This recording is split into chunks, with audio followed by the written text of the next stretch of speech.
Hello बच्चों, इस video में आप देखने वाले हैं एवरेज चैप्टर के टाइप 2 के प्रश्न को, प्रश्न संख्या 3। बच्चों, जैसा कि प्रश्न आप देख पा रहे हैं, प्रश्न कहता है तीन संख्याओं का औसत 40 है।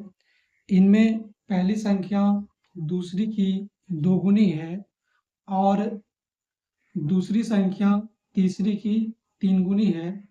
तदनुसार सबसे बड़ी संख्या और सबसे छोटी संख्या का अंतर कितना होगा। बच्चों, इसके पहले वीडियो में मैंने आपको इस प्रकार के प्रश्न को सॉल्व करने के लिए सिखाया था, जिसमें हम रेशियो मेथड को यूज कर रहे थे। वही मेथड इसमें भी हम लोग यूज करेंगे और इसको बनाएंगे। ठीक है, चलिए बच्चों, देखिए ध्यान से कि कैसे प्रश्न को सॉल्व करेंगे। चलिए, सबसे पहले बच्चों तीन संख्याओं की बात कर रहा है, तो सबसे पहले आप संख्या मान लेंगे ए बी सी। ये तीन संख्या मैंने मान लिया। क्वेश्चन जैसे जैसे बोल रहा है वैसे वैसे आपको करते जाना है। ठीक है, कहता है तीन संख्याओं का औसत 40 है। इस लाइन को भी भूल जाइए। कहता है इनमें पहली संख्या जो है वो दूसरी की दोगुनी है, यानी कि दूसरी अगर 1 यूनिट है तो पहली होगा 2 यूनिट, क्योंकि दोगुनी है, डबल है ना। आगे कहता है दूसरी संख्या जो है वो तीसरी की तीन गुनी है, यानी कि तीसरी अगर 1 यूनिट है तो दूसरी संख्या हमारे पास 3 यूनिट होगा। अब ये इस रेशियो को फिल करने के लिए मैंने बताया था, ये पोर्शन आपका खाली रह गया है, तो इस साइड में जो भी नंबर है उसको आप यहाँ पे फिल कर लेंगे। ये पोर्शन आपका खाली रह गया है, तो इस साइड में जो भी नंबर है उसको आप यहाँ पे फिल कर लेंगे। अब इन दोनों नंबर को आपस में गुना करेंगे। 3 2 जा 6 और यहाँ पे हो जाएगा 3, यहाँ पे हो जाएगा 1, यानी कि ये तीनों ही नंबर का आपका रेशियो निकल करके आ चुका है। जरा ध्यान से देखेंगे। अब एक कोई कांस्टेंट इसमें मान लेंगे। मैं मान लेता हूँ r। ठीक है, 6r ratio 3r ratio 1r। ठीक है, अब जो पहला लाइन कह रहा था उसका इस्तेमाल हम यहाँ पे करेंगे।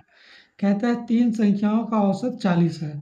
बच्चों, तीन संख्याओं का औसत अगर 40 है तो मैं आपसे पूछता हूँ कि तीन संख्याओं का योग कितना होगा।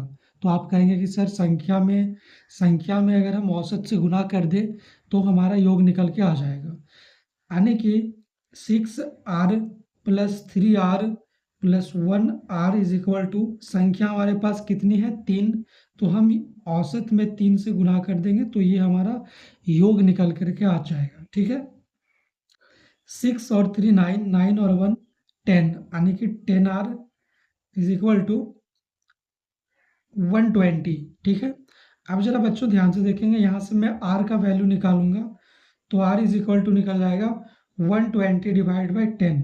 0 से 0 कैंसिल होगा और यहाँ पे बचेगा 12, यानी r जो निकल के आया है हमारे पास वो 12 है। ठीक है बच्चों, क्वेश्चन जो कह रहा है, क्वेश्चन कह रहा है कि सबसे बड़ी और सबसे छोटी संख्या का अंतर कितना होगा। सबसे बड़ी जो है वो 6r है और सबसे छोटी जो है वो 1r है। तो हम इन दोनों का अंतर निकाल लेंगे। 6r माइनस 1r, आप कहेंगे कि सर ये 5r आएगा, तो 5 और r का वैल्यू अभी आपने निकाला है 12, तो 5 इंटू 12 कर देंगे तो ये आपका आंसर आएगा 60, जो कि ऑप्शन नंबर डी में आपका है, यानी कि ऑप्शन नंबर डी आपका बिल्कुल सही हो जाएगा। बच्चों, अगले वीडियो में हम लोग टाइप 2 के क्वेश्चन नंबर 4 को देखेंगे। ठीक है, धन्यवाद।